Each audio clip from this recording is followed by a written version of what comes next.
My name is Magda, and I'm one of the organisers for DrupalSouth. And today I'm going to be talking to Lee Rowlands and Kim Pepper about their session at DrupalSouth. Kim and Lee, welcome. Hello. Hello. So, before we jump into your session, just give us a brief sort of description about yourselves, just what you do, where you company you're from, etc. So, Kim, I'll start with you. So I'm the co-founder and technical director of Previous Next, Drupal shop based in Australia. And I also get to spend a little bit of time working on Drupal core in my early mornings or late evenings. Great. And Lee, how about you? I'm a senior Drupal developer with Previous Next also. I'm LA Rowland on Drupal.org, and I like spending a lot of my spare time on core as well. Right. So I always thought it was pronounced Rowlands. I'm not getting into that. And how did you sort of get started into Drupal? Lee, I'll continue with you. Yeah, well, I used to work for myself, and when I used to, in a previous job, I evaluated Drupal, but I didn't really understand it, and then I started doing some stuff on the side, and I had a customer who wanted an e-commerce website, and so I googled open source e-commerce and found UberCart, and looked a little bit deeper and saw it was based around Drupal, and then I said, well, I've come across it once before, and so then I started digging into it. Started writing custom modules, and ended up working for Previous Next. Haven't looked back since. And Kim, how about yourself?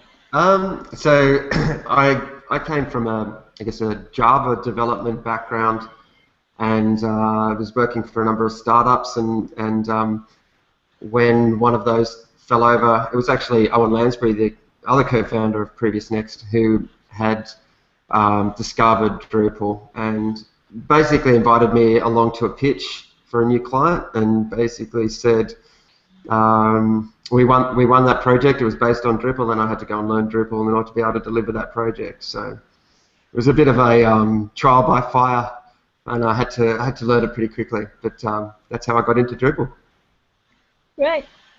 And so if you can sort of, I guess, each of you sort of give a brief description of your session. I know it's going to be about Drupal 8. So so I can probably start, but I guess the key for the session is basically to give a developer insight into what's new in Drupal 8. So there's a lot of completely new things in Drupal 8, and we're going to try and cover a bit of an introduction into as many of them as we can. We won't be able to go into a huge amount of detail, but we hope to be able to give people a practical level of understanding of what's new, and provide them with information to go and find more information following the session. And I assume that you're going to be looking more at the back end rather than front end, or?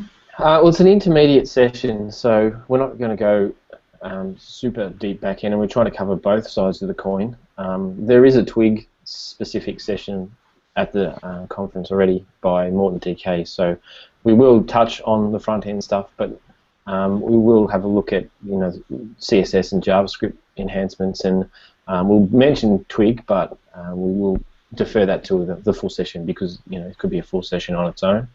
But we're not trying to sort of scare anyone off. It should be accessible to anyone who's ever written a module for Drupal before, or who's done a little bit of poking around at the theme layer. We're not. It's not deep dive. Head below water type thing straight up. Yeah, but it will be definitely focused more on developers. So we're not going to do too much of an overview of the site building and just general the changes in Drupal's admin interface. We'll be doing code samples and comparisons between Drupal 7 and Drupal 8, and just to give you an idea, if you've worked building modules in Drupal 7, just what are the kind of key changes that you'll need to know about building sites in Drupal 8. Yeah, so some of the things we've got to address, we talk about blocks, we talk about routing, or which is what's replaced hook menu. We've got sort of forms and the config system, the plugin system. Right. So last, you guys sort of looking forward to seeing and kind of doing while you're in Wellington? Do you have anything planned, or is this going to take it easy? I guess you're both going to go to the sprint, the code sprint.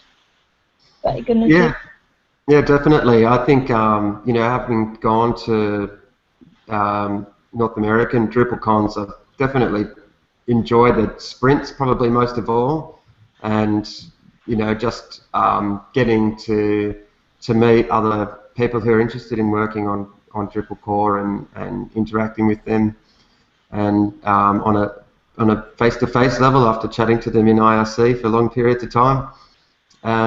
But yeah, Wellington sounds like a great city. I've never been there, so I'm really looking forward to going and finding a little bit more about it, and yeah, hopefully having a bit of time after the conference to go and do a bit of travel in New Zealand as well. So pretty excited.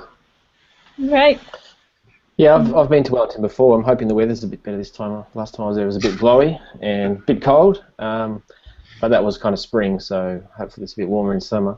I'm also looking forward to meeting people in the spring, and yeah, there's a session by the University of Queensland by Stuart on the first day that I'm keen to see after sort of some background info on what they're doing there.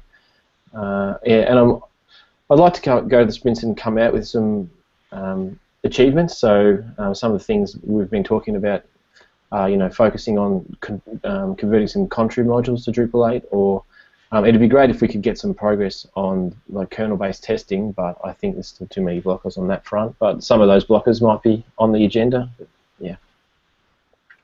Great. Well, yeah, looking forward to your session, DrupalSouth, and thank you for joining me. Thanks, Magda. Thank you. Bye.